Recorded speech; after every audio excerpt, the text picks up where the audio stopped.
مہک رہی ہے فضائے ہستی، تمام عالم بہار سا ہے۔ آج ہم جامعہ بدر العلوم گڑھی دولت کی برقع فضا میں اور اصحاب دل کے اس حسین سنگم میں استقبال کر رہے ہیں ایک صاحب دل بزرگ، نمونہ اسلاف، حضرت اقدس مفتی ابو القاسم صاحب نعمانی دامت برکاتہم کا، جو دارالعلوم دیوبند کے محتمم ذی وقار بھی ہیں اور منصب شیخ الحدیث کے عظیم محدث بھی، فقیہ امت حضرت مولانا مفتی محمود الحسن صاحب گنگوہی کے خلیفہ اجل اور تصوف و سلوک کے امام بھی۔ آپ کا تعارف کرانا سورج کو چراغ دکھانے کے مترادف ہے۔ داغ دہلوی کے الفاظ میں کہنا چاہوں گا، جمع ہے تجھ میں لاکھوں ہنر اے مجمع خوبی، جمع ہے تجھ میں لاکھوں ہنر اے مجمع خوبی، ملاقاتی تیرا گویا بھری محفل سے ملتا ہے۔ دارالعلوم دیوبند کی تاریخ کا یہ وہ پہلا ستارہ ہے جو منصب اہتمام کی زینت ہونے کے ساتھ ساتھ دارالعلوم دیوبند کی مسند حدیث کا شیخ الحدیث بھی ہے۔ اگر میری معلومات درست ہیں تو یہ دونوں منصب آج تک کسی ذات واحد میں جمع نہیں ہوئے، اس لیے میں بے تکلف کہوں گا، تم رنگ ہو تم نور ہو، تم شیشہ ہو تم جام، تم رنگ ہو تم نور ہو، تم شیشہ ہو تم جام، کرنوں سے بھری صبح ہو، تاروں سے بھری شام۔ ہم تمام خدام جامعہ، اساتذہ جامعہ اور ذمہ داران جامعہ کی طرف سے حضرت والا کا دل کی گہرائیوں سے استقبال کرتے ہیں اور حضرت کے ساتھ تشریف لانے والے گرامی قدر جناب حضرت مولانا مزمل صاحب دامت برکاتہم استاد دارالعلوم دیوبند اور حضرت مولانا توقیر صاحب دامت برکاتہم استاد دارالعلوم دیوبند، ہم دل کی گہرائیوں سے استقبال کرتے ہیں اور شکریہ ادا کرتے ہیں اور اپنی بے بذاتی کے اعتراف کے ساتھ اس بات کا احساس کرتے ہیں کہ آپ حضرات کی شایان شان نہ ہم استقبال کر سکتے ہیں اور نہ ہی ضیافت۔ یہی ہے غریبوں کی کل کائنات، بوریا حاضر ہے بادشاہوں کے لیے۔ اسی کے ساتھ ساتھ میں یہ بھی ذکر کرنا مناسب سمجھتا ہوں کہ آج ہم جس جامعہ کے اندر جمع ہیں، یہ وہ عظیم تناور درخت جو آج جس کی بہاریں سارے عالم میں پھیلی ہوئی ہیں،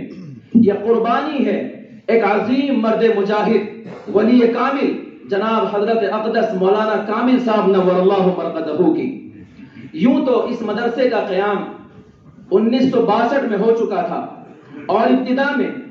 متعدد اہل علم حضرات اس مدرسے کے انتظام و انصرام کے لیے یہاں تشریف لائے، لیکن حق جل مجدہ نے یہ شرف حضرت والا کی قسمت میں لکھا تھا۔ حضرت نے اپنی جہد مسلسل، اپنی مسلسل محنت اور دعائے سحرگاہی کے ذریعے اس مدرسے کو پروان چڑھایا۔ ہم نے حضرت کو آخر عمر میں دیکھا ہے، اس وقت جب ڈاکٹروں نے سفر کرنے سے منع کر دیا تھا، حضرت یہ فرماتے تھے کہ بھائی اگر میری وجہ سے کہیں مدرسے کا فائدہ ہوتا ہو تو مجھے پیچھے گاڑی میں لٹا کر لے جانا، میں چلا جاؤں گا۔ اور حضرت اکثر فرمایا کرتے تھے،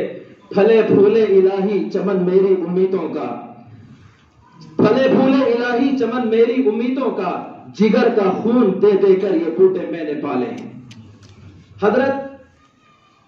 طبعاً منکسر المزاج اور تماشا گاہ عالم سے دور رہتے تھے، لیکن شیخ العرب والعجم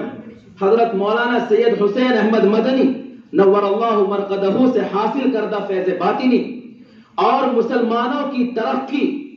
اور مسلمانوں کی اصلاح کا جذبہ خدمت، اس چیز نے حضرت کو اس پورے علاقے کے لیے اپنی قوم کا کامیاب قائد بننے کے لائق بنا دیا تھا۔ حضرت رحمت اللہ علیہ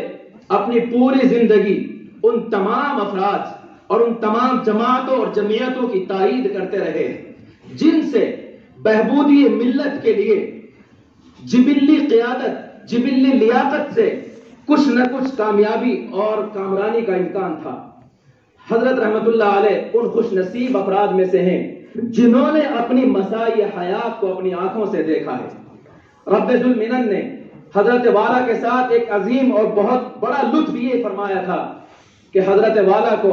حضرت مولانا عاقل صاحب دامت برکاتہم کی شکل میں ایک لائق و فائق فرزند عطا کیا تھا،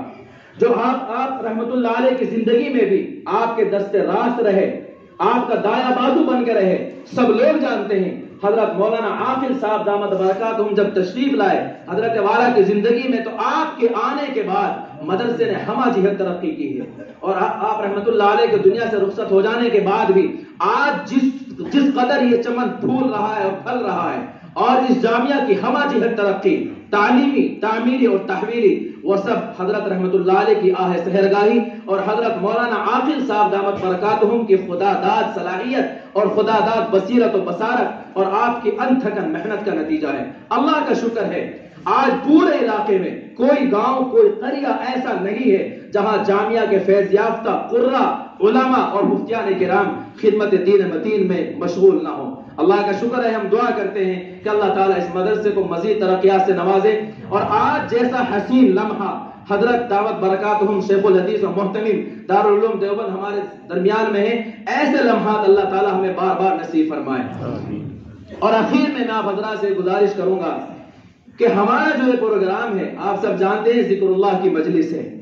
اور ذکر اللہ کی مجلس کا مقصد اور اس میں حاضری کا مقصد یہ ہوتا ہے کہ ہم نے اپنے دل کو جو گناہوں سے سیاہ کر رکھا ہے، اس دل کی سیاہی کو کچھ دھو لیں، کچھ اللہ والوں کی نظر دل نماز ہمارے دل پہ پڑ جائے۔ اگر ہمارا دل بدل گیا تو ہماری زندگی بدل جائے گی۔ آقا مدنی محمد مصطفیٰ صلی اللہ علیہ وسلم فرماتے ہیں ان فی الجسد لمضغۃ اذا صلحت صلح الجسد کلہ واذا فسدت فسد الجسد کلہ الا وہی القلب۔ اللہ کے نبی علیہ الصلوۃ والسلام کا ارشاد ہے کہ بدن میں ایک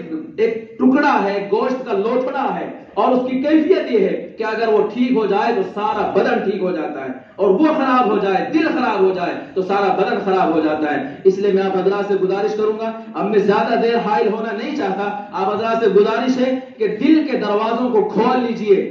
اور حضرت دامت برکاتہم کے پرمغز خطاب سے اور آپ کے پرکیف بیان سے اور آپ کے فیض باطنی سے فیض اٹھائیے اور دل کی سیاہی کو دھو لیجئے۔ اب ہم درخواست کرتے ہیں انتہائی ادب و احترام کے ساتھ حضرت تشریف لائیں۔ آپ آئے ہیں تو کچھ چاندنی سی باتیں ہوں، آپ آئے ہیں تو کچھ چاندنی سی باتیں ہوں، زمین پہ چاند کہیں روز روز اترتا ہے۔ حضرت تشریف لائیں اور ہم سب کو اپنے بیان سے مستفیض فرمائیں۔